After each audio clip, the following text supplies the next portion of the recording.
Welcome back, my friends, to TFT Hyperroll with Artark, and this is day 2 of the Stacks Trilogy. Today we're doing tank stacks, which was a ton of fun to build. If you get the augment, get a shot at this, I suggest doing it. But first, graphic, like, comment, subscribe. It all helps the YouTube algorithm, which helps the video get out more, which helps the channel grow. Lives, weekend, noon, Pacific time. With that said, let's get started. Obviously, we start with hero augments. I'm hoping to find something really good, and I'm just looking through at this point. No guarantee you're going to get stacks on stacks, but I'm hoping for it, and, well, there it is. So, it's time to do more stacks on stacks. Now, since I had a Wukong and a Poppy already, I decided to put them out and then just go hunting for everything else. But this is where I had the idea. What if Nasus is the only damage on the team, and the rest of the team is just a giant frontline for it? Now, this will mean filling the team with Defender and Aegis as the frontline, hopefully having Nasus behind that, but we'll still get benefit since those two traits give every champion armor and magic resist respectively.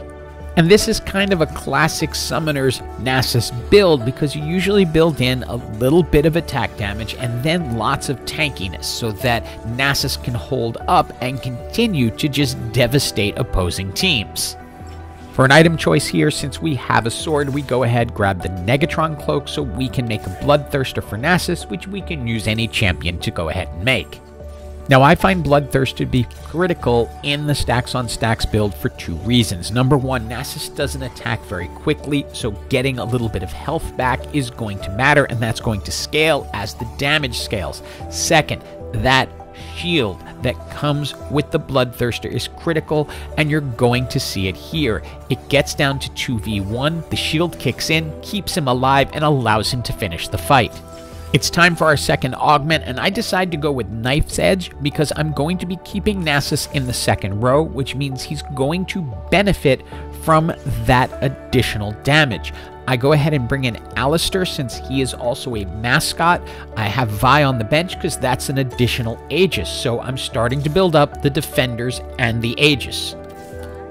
And you will see in this fight why I always recommend getting Dragon's Claw on Pantheon if Pantheon is part of your build. They're going a Hearts build here, a Super Hearts build, and watch how strong Pantheon is with that particular item. That stops Nasus in his tracks, knocks him down, and allows Lulu to finish him off. And as you can see, Heart teams are abound in this lobby, which is going to make Aegis all the more important since they are mostly AP damage. Right now we only have 2 Aegis, so we don't have that much magic resist, but we're headed in the right direction.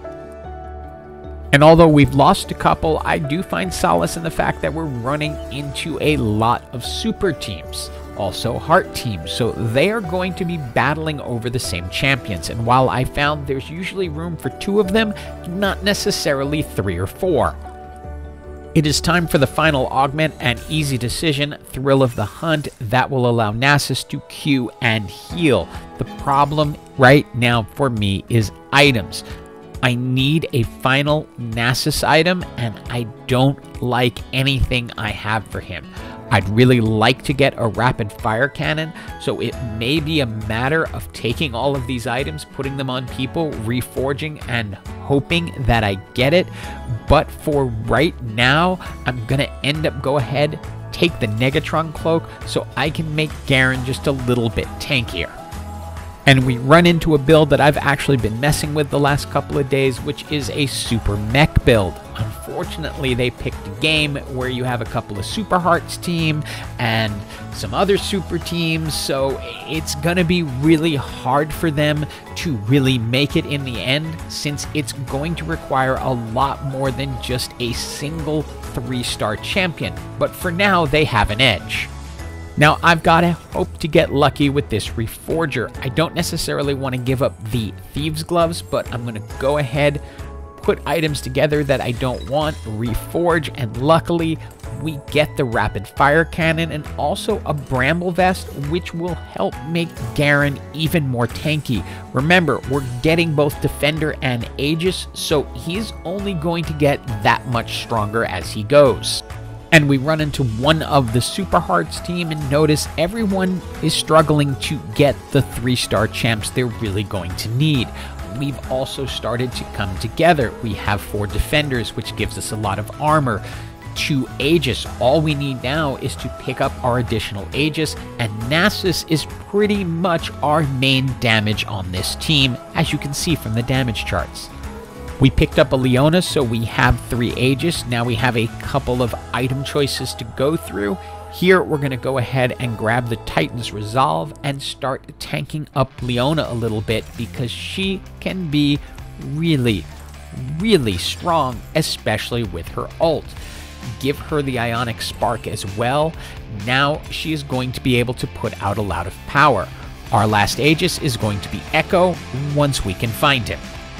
And here you will see when tankiness really matters. And while I haven't been able to put together a full tank team this season or last season, this is pretty close. I just need one main damage dealer. Everyone else can hold their own long enough, while our main damage dealer just wrecks the team and leads us into the top 4. Now we have found and locked for our Echo, so we're going to be able to go to the 4 Defender for Aegis. But what we really need also is the gold 3-star Nasus. We need that extra power spike, especially to take on a team like this that has the super mech build, because they are going to be exceptionally strong with Wukong able to hold up for a long time. And it is our final 2 item choices. I went ahead and grabbed the Warmogs because we want Leona to be as tanky as possible. And then any chance to get a Morellonomicon on Echo, I usually take it because he will hit an area, and so that will put some burn on everyone. But we are desperately searching for the gold 3-star Nasus because we're going to need that to finish this off. Right now we are relying on all the additional armor and magic resist that the entire team has to hold up the front line so Nasus can continue to gain power throughout the match. He's just going to keep getting stronger, so each time he's hitting, he's getting back additional health for his Bloodthirster and then Thrill of the Hunt, and you can see the difference that's going to make here. He's almost dead. He's not. He's almost dead. He's not. He wins. And we are up against the Duelist Oxforce team that has been wrecking us most of the game. But Nasus is getting stronger and stronger, and this team is really tanky, although Vi isn't doing much yet because she doesn't have a space in, since there's only so much in the front line, but she's kind of one of our weaker frontliners, so there was no need to have her in the very front.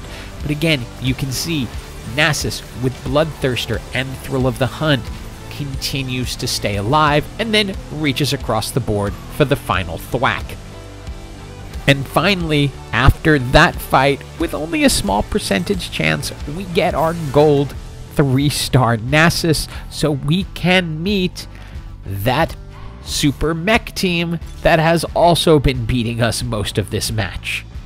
Since Riven ended up with the double Zeke's Herald, we pulled her back just to speed up Nasus's attacks, and you can see the difference that makes. He's getting stronger because each time he does his Q, it's another 6%. On top of that, yeah, the team is a lot tankier than it was before, and Nasus is now 3 stars, so we are able to handle the super mech threat.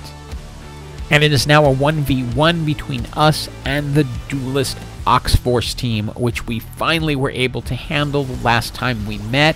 They've repositioned a little bit, but the team is now even tankier with a 2-star Leona, and of course the 3-star Nasus, who has just been gaining power damage throughout the entire match. This tank build is a ton of fun to do. If you happen to get stacks on stacks and the right itemization, go for it. You will have a lot of fun with it. And it's a GG for everyone. Hope you enjoyed that video. The finale of the Stacks Trilogy is coming tomorrow. As always, have an absolutely awesome day.